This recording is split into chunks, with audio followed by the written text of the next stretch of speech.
Amém, meus irmãos. Eu quero meditar brevemente um texto que nós meditamos no último domingo, que se encontra em Daniel, no capítulo 4. Esse mês nós temos pensado um pouquinho sobre humildade. E hoje nossa intenção é falarmos de maneira resumida daquilo que nós tratamos no último domingo. O texto é longo, eu não vou ler o texto por completo, mas alguns versículos chaves aqui para a gente meditar.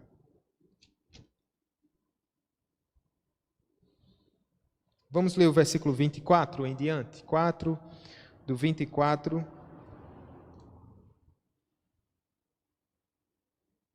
ao 31. Diz assim: Esta é a interpretação, ó rei, e este é o decreto do Altíssimo que virá contra o rei, meu senhor. Serás expulso de entre os homens, e a tua morada será com os animais do campo, e dar-te-ão a comer ervas como aos bois, e serás molhado do orvalho do céu, e passar-se-ão 7 tempos por cima de ti, até que conheças que o Altíssimo tem domínio sobre o reino dos homens, e o dá a quem quer. Quanto ao que foi dito, que se deixasse a cepa da árvore, com as suas raízes, o teu reino tornará a ser teu, depois que tiveres conhecido que o céu domina. Portanto, ó rei, aceita o meu conselho e põe termo pela justiça em teus pecados e as tuas iniquidades, usando de misericórdia para com os pobres, e talvez se prolongue a tua tranquilidade. Todas estas coisas sobrevieram ao rei Nabucodonosor. Ao cabo de 12 meses, passeando sobre o palácio real da cidade de Babilônia, verso 30, falou o rei e disse: Não é esta grande Babilônia que eu edifiquei para a casa real, com o meu grandioso poder e para a glória da minha majestade? Falava ainda o rei, quando desceu uma voz do céu: A ti se diz, ó rei Nabucodonosor, já passou de ti o reino. Amém, meus irmãos. Até aqui, nosso Deus, tua palavra se renova a cada dia. Que nessa hora, Pai, o Senhor nos abençoe por meio dessa meditação, como nós fomos abençoados e temos sido abençoados, Senhor, por meio desse tema tão importante para a nossa vida cristã, que é a humildade. Ao longo desse mês, o Senhor tem nos abençoado e falado ao nosso coração. E precisamos ainda, Pai, precisamos ser quebrantados, precisamos ser moldados por Ti. Faz isso para a Tua glória, para que sejamos mais parecidos, nos tornemos mais parecidos com Cristo, Pai. Em nome de Jesus. Amém. Amém. Meus irmãos, alguém já disse que humildade não é pensar menos de si, mas é pensar em si cada vez menos. Humildade é você tirar os olhos da sua pessoa, é tirar os olhos dos seus feitos, é tirar os olhos das suas conquistas.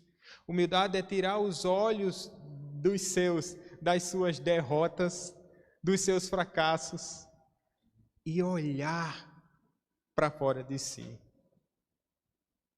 Humildade não é pensar menos de si mesmo, mas é pensar em si cada vez menos. E esse é um grande desafio para a gente, porque costumamos pensar muito na gente. Eu venho tratando sobre isso, a igreja tem tratado sobre isso, e na história do centurião isso fica muito claro, né? Alguém que deixou de pensar em si mesmo. Mas se na história do centurião que nós vimos há algum tempo, alguém está lá em Lucas 7, a história de um centurião que ele vai rogar por um servo que estava doente em sua casa, era alguém que não pensava em si. Mas o extremo oposto disso está aqui, nesse capítulo 4 de Daniel, de alguém que pensava muito em si mesmo. É um rei, a história do rei Nabucodonosor, um dos reis mais poderoso dessa época em que Daniel escreve esse texto, quando o império babilônico invade dentro do seu raio de ação e de domínio. Ele acaba dominando sobre o povo de Israel, traz de lá vários servos do Deus Altíssimo, levam para o cativeiro babilônico. Dentre estes temos Daniel, Misael, Ananias e Azarias, nesse contexto aqui. ele se gaba do seu grande poder, das suas conquistas. E aqui eu quero falar um pouquinho, pensando sobre o orgulho desse rei. Primeiro, trazendo um pouquinho do que nós falamos já no último domingo, a questão do orgulho, da vanglória, como isso faz parte do ser humano, né? Do ser humano depois da queda. Antes da queda, se submetia a Deus de maneira humilde, né? Ele recebia as ordens de Deus de maneira tão graciosa, não colocava em xeque o domínio do Senhor, mas se sujeitava. Ele estava feliz e satisfeito com sua condição, porque ele estava satisfeito com Deus. Veja que a partir do momento que o nosso coração, nosso olhar sai do Senhor, que nós não estamos satisfeitos com Deus, nós não vamos ficar mais satisfeitos com nada. E nós vamos olhar para a nossa própria glória. Então, essa vanglória fica muito clara aqui porque o rei, enquanto ele passeava no seu palácio, olhando as suas conquistas, ele é arrebatado por um sonho que lhe perturba muito. E aqui ele vai começar contando a história e a gente pode lembrar da cena de um filme. Tem alguns filmes que o protagonista ele começa a falar do que ocorreu e depois a narrativa vai voltar para a época que ele estava contando. Então é do começo para o fim, né? Então a cronologia ela começa dessa forma. Então aqui o próprio Nabucodonosor está contando um feito do Senhor, contando uma história que lhe marcou profundamente e que foi primordial para o quebrantamento desse rei. Mas ele tem um sonho, é um sinal que ele recebe e ele, dentro dessa visão, na verdade, ele procura a interpretação desse sonho entre os sábios do seu reino. Não encontrando, Daniel vai ter com esse rei e ele lhe revela o que é que significava esse sonho. Nessa visão, na verdade, ele tinha uma árvore no meio do jardim. Essa árvore simbolizava um domínio mundial. Essa árvore chegava até o céu. Debaixo dessa árvore havia descanso para todos os seres humanos, para os animais. Então, aquela árvore significava e simbolizava o rei Nabucodonosor, pelo seu poderio, né? Ele estava no centro do mundo. Sua força chegava até os céus. Eu falei no último domingo que tudo que chega ao céu, o Senhor já tem uma foice para cortar, né? Na Torre de Babel, quando daquele empreendimento que chegava aos céus e os homens eles queriam chegar até as alturas para se rogarem, se gloriarem, se vangloriarem como deuses, então o Senhor vê aquilo e desce para ver aquela obra e acaba perturbando aqueles homens, trocando a língua daqueles homens e aquela obra não vai para frente. Aqui Nabucodonosor, ele está exaltado, mas num princípio, Daniel é como se fosse uma advertência. Mas aqui mostra essa vanglória desse rei. Porque passado 12 meses dessa advertência, porque Daniel, ele recebe, o anjo vai dar essa mensagem, Daniel vai dizer, a interpretação diz, olha, o Senhor vai entrar e vai te cortar. Né? Vai ficar só o toco da árvore. Ele acaba se esquecendo dessa advertência.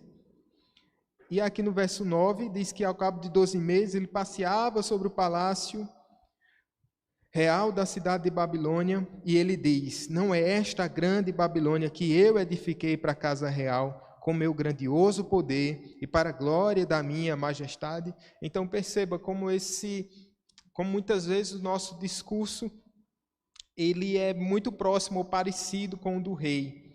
O orgulho que abate o nosso coração. Mas você pode dizer assim, mas o rei tinha do que se gloriar. Ele era rei. Ele tinha muitos empreendimentos, ele tinha domínio sobre vários reinos, era um reino que se expandia. Mas e eu? Eu tenho motivo para me vangloriar? O pior é isso. Que nós encontramos motivos para nos vangloriar e nos vangloriamos de tantas coisas, de tantos feitos. E quando nós deixamos de dar glória a Deus, que nós podemos dar glória a Deus por tudo que é lícito, né?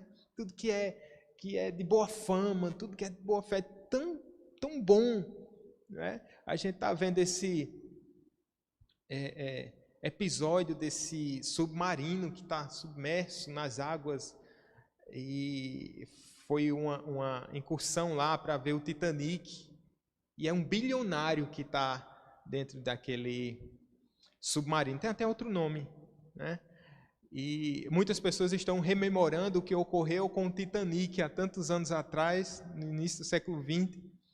E é claro que a gente não vai entrar no mérito que é o orgulho nesses termos, mas no Titanic, no episódio Titanic, a grande história é essa, do orgulho daqueles homens que estavam, que materializaram, que produziram a tecnologia ali do Titanic que ele afundou. E nós nos vangloriamos e a nossa glória vira pó. Mas veja que é do homem. Veja que não só o rei, mas todos nós que voltamos as costas para o Senhor, isso nós o fazemos por causa do orgulho. O homem dá glória a Deus, o homem dá glória a si mesmo. Mas veja que tem um apelo no versículo 27. Por isso Daniel diz: portanto, ó rei, aceita o meu conselho e põe termo pela justiça em teus pecados e as tuas iniquidades, usando de misericórdia para com os pobres, e talvez se prolongue a tua tranquilidade. E nisso aqui a gente vê essa misericórdia de Deus.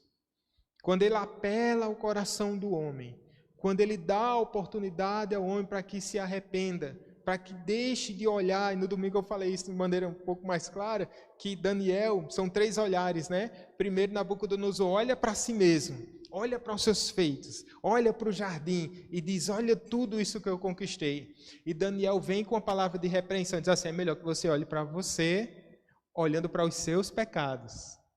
É nessa perspectiva que você deve olhar para si mesmo. Não é essa perspectiva correta? Quando nós olhamos para nós mesmos, olhando os nossos feitos, e a queda, se não estiver já decretada, nós estamos muito perto dela, quando nós olhamos para nós. Mas Daniel diz: olhe para os seus pecados. Não olhe para aquilo que você conquistou, mas para aquilo que falta a você, para que você possa viver para a glória do Rei, para a glória de Deus. Ele se nega a fazer isso. Ele não atende a esse apelo do Senhor. Seja misericordioso, Rei. Talvez se prolongue a tua tranquilidade. E no verso 32, de maneira resumida, vem a queda. Serás expulso de entre os homens. Na verdade, o verso 31 diz assim: falava ainda o rei quando desceu uma voz do céu. A ti se diz, ó rei Nabucodonosor, já passou de ti o reino. Ele não dá vez ao que o anjo veio lhe trazer.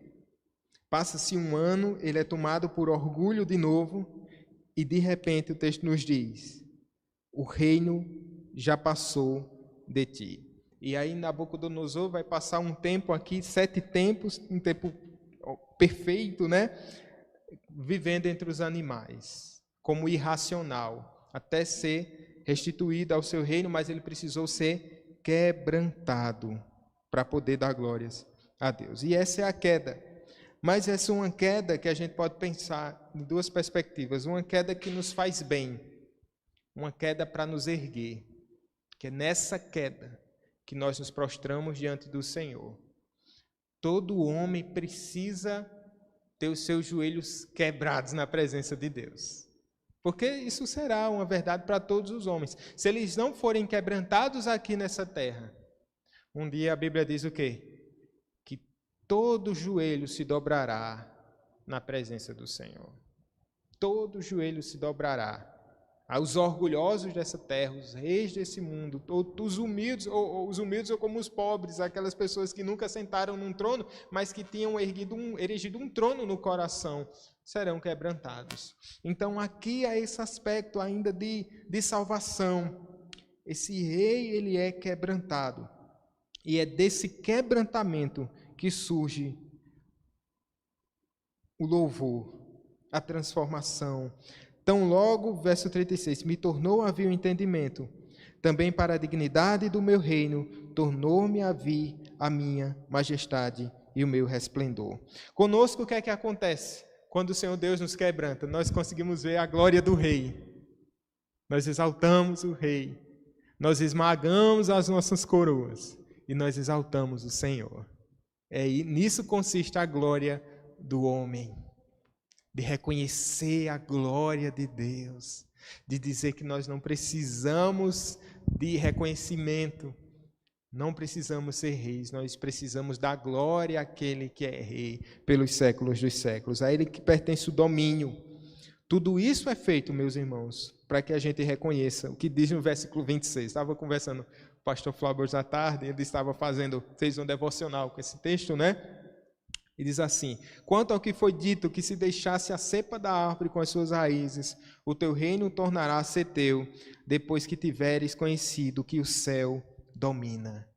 É isso que o Senhor Deus quer fazer com a gente, para que a gente reconheça que o céu domina. Veja como é uma visão medíocre, mesquinha, quando nós estamos distantes do Senhor, quando o nosso coração é tomado por um orgulho, nós nos vangloriamos do nosso pequeno reino. É um reino tão pequeno, tão pequeno. Quando a gente se dobra e se quebranta diante do Rei dos Reis, nós fazemos parte de um reino que é eterno, um reino que é invencível. Fazemos parte de um reino cujo rei é maravilhoso, é Rei dos Reis, Senhor dos Senhores. E quando isso acontece, meus irmãos, nós perdemos qualquer medo com sonhos, com pesadelos de perder algum reino, de perdermos alguma posição, de perdermos algum prestígio, de perdermos algum status, ou seja lá o que for. Nós sabemos que o Rei domina, o céu domina. Como é bom saber que o nosso Rei, ele se despiu de sua glória e veio ter conosco. Ele veio passear nos escombros desse mundo e ele é dono de cada centímetro quadrado do universo, mas ele se humilha. E nessa humilhação ele é humilhado pelo próprio Deus. Mas esse Filho de Deus que é humilhado, no tempo oportuno ele é exaltado.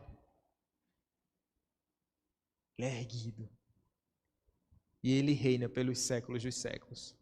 E todo aquele que deixa de confiar em si mesmo e passa a confiar nele, esses quebrantados, humilhados, agora fazem parte de um reino que é eterno. O céu domina sobre nós. Temos a consciência disso? Para nós passarmos para esse momento final, nós orarmos, temos a consciência que o céu domina. O domínio pertence ao Senhor, pelos séculos dos séculos. Já passou de ti o reino, é verdade. O reino já passou da gente enquanto egoístas e orgulhosos. E nós entregamos as nossas coroas. O reino pertence a Cristo para sempre. O céu domina. E se o céu domina, e se esse rei domina sobre o universo, nós podemos descansar o nosso coração. Amém, meus queridos? Vamos ficar em pé, vamos orar?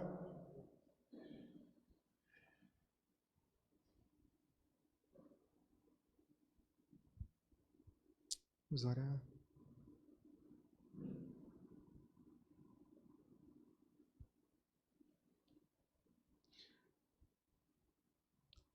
Bendito Deus, nós reconhecemos que o céu domina, que não temos domínio sobre nada. Naquilo que achamos, ó Pai, que temos certo domínio, logo o nosso reino passa. E nós nos prostramos diante de Ti, Senhor. O Teu reino não tem fim. E Te servir é a maior honra, o maior posto, o lugar mais alto, Senhor, que nós ocupamos é como servos. Nisso nós já estamos satisfeitos, ó Deus. Louvamos porque nós nos lembramos que o nosso Rei foi humilhado. O nosso Rei desceu a essa terra e desceu à sepultura. Mas o nosso Rei, por causa do nosso orgulho e da nossa vaidade, Ele paga esse preço e Ele é exaltado. O Senhor mesmo exaltou. Louvado seja o santo nome do Senhor. Deus, que o Senhor cuide do nosso coração, para que não nos incorramos, ó Pai, ao mesmo orgulho que uma vez, Senhor, tomava conta da nossa alma, nós já fomos libertos de todo o orgulho. Mas se não vigiarmos, ó Deus, muitas vezes podemos olhar para os nossos feitos, muitas vezes podemos nos vangloriar. Nós não queremos isso.